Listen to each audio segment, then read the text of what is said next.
Modern aviation has made great progress in recent years. Huge airliners carry into the sky each day an ever larger tonnage of cargoes and passengers. Jet propulsion has made possible extremely high speed.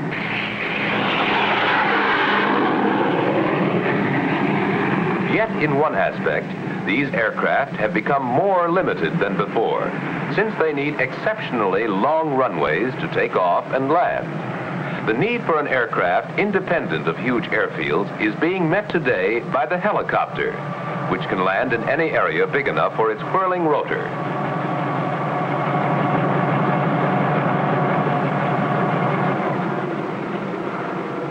Helicopters are being used today for a wide variety of jobs, which can't be handled by other aircraft. In larger cities, they are delivering thousands of pounds of mail every day from outlying airports directly to the post office. These craft can carry some 400 pounds of mail on each trip, and in some cities, trips are made throughout the day at 20-minute intervals.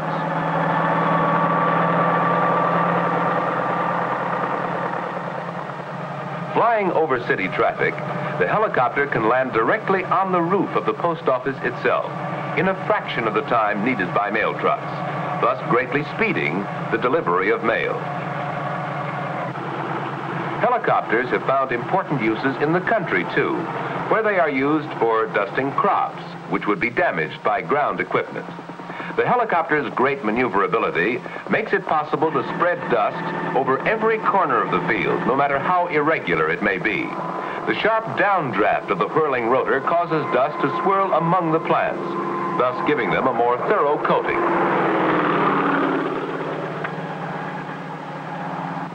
The helicopter's slow speed makes it useful for any kind of air search, and especially for inspections of such things as power lines and pipelines. If anything unusual is spotted from the air, the helicopter can hover to give the inspector a better look. Equipped with pontoons, the helicopter can land on water and can penetrate swamps which were previously inaccessible.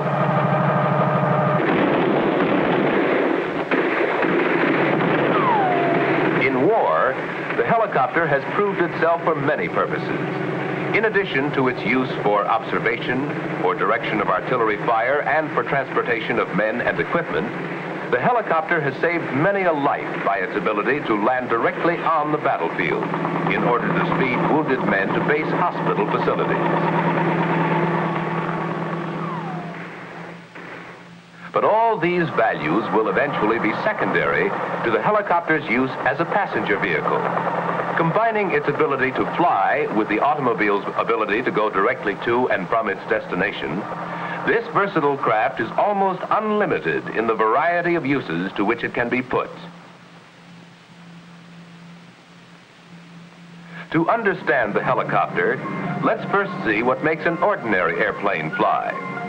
It isn't the propeller which lifts the airplane off the ground. For example, jet airplanes can fly without propellers. But all ordinary aircraft must have forward speed to fly, and this forward speed is provided by the propeller. The reason speed is necessary lies in the shape of the airplane's wing. A careful examination will show that the wing has been designed so that its upper surface is more curved than its lower surface. Therefore, the distance from the front to the back of the wing measured along the lower surface is less than the distance from the front to the back measured along the upper surface. When the airplane is in motion, air rushes past the wing. The air passing the upper surface moves a longer distance in the same time as the air passing the lower surface, and therefore moves past the upper surface faster. This difference in air speed increases as the airplane itself moves faster, and creates a partial vacuum along the upper wing surface. The normal air pressure under the wing lifts it into this partial vacuum, which enables the airplane to fly. At first glance, a helicopter seems to be able to fly without wings. Actually, however, the rotor blades of a helicopter are shaped much like the wings of an airplane. The upper surface of the rotor blade is more curved than the lower surface. When the rotor turns, air moves past it in much the same way that it moves past the wing of an ordinary plane. Thus, there is no need for the helicopter itself to be moving. When the blades move fast enough, they provide the lift necessary to raise the helicopter off the ground and permit it to hover. Thus, helicopters are called rotary wing aircraft, while conventional airplanes are called fixed wing.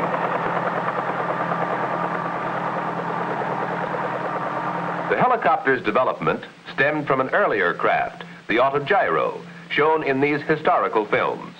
It required a propeller for power, since the rotor was freewheeling and couldn't hover. Many devices first developed for autogyros are being used in today's helicopter. The helicopter is a free-swinging body hanging from the whirling rotors. The turning rotor sets up an action which tends to turn the body of the helicopter in the opposite direction. This action is called torque and is counteracted by a tail propeller called the anti-torque rotor. The tail rotor is used to turn the craft in any direction independently of the direction of travel. To understand how forward movement is accomplished, let's see what happens with a toy rotor like this. If you hold the rotor flat, it will fly straight up. But if you tilt it in any direction, it will fly in that direction. A helicopter rotor works the same way. Tilting it in any direction with relation to its shaft causes the helicopter to fly in that direction, whether it's forward, backward, or sideways. The direction of flight is determined by the tilt of the rotor, and not by the direction the nose of the helicopter is headed. Now let's take a ride in a helicopter. While the controls are comparatively simple, a helicopter pilot must be as thoroughly trained as the pilot of any other type of aircraft. A self-starter starts the engine, and after a careful warm-up, we're ready to take to the air.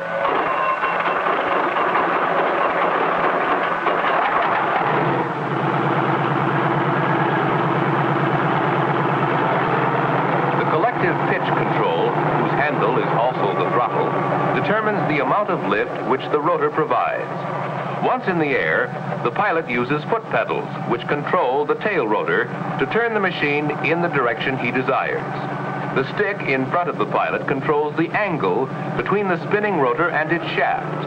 And when the stick is moved in the direction the pilot wants to travel, the helicopter is on its way. Flying a helicopter is quite a different experience from flying a fixed-wing craft. Although this craft can cruise at about 85 miles an hour, there's no need to maintain airspeed, so there's time to look around. Should the engine fail, the rotor would act much like a parachute to permit an emergency landing. But of course, most landings are with power. There are a number of different kinds of helicopters being flown today. Some are designed with two rotors, which turn in opposite directions. Each rotor counteracts the torque action of the other, and thus eliminates the need for an anti-torque tail rotor. Twin-rotor helicopters have been built large enough to carry 16 persons, with a gross weight of more than 14,000 pounds. The jet helicopter, powered by tiny jet engines on the tips of the rotor blades, works much like a fireworks pinwheel. The jet engines are the only source of power. Jet helicopters are simpler in construction, lighter, and easier to operate than conventional helicopters, although fuel consumption is very high. The continued development of this and other types of helicopters, with their unprecedented freedom of movement and the wide range of uses to which they can be put, holds great promise for the future of transportation. Who could have predicted the vast changes which the development of the automobile and the truck have brought about in our society? The potentialities of the helicopter are just as great. Its versatility as a transportation vehicle may eventually play an important role in reshaping the pattern of our daily living.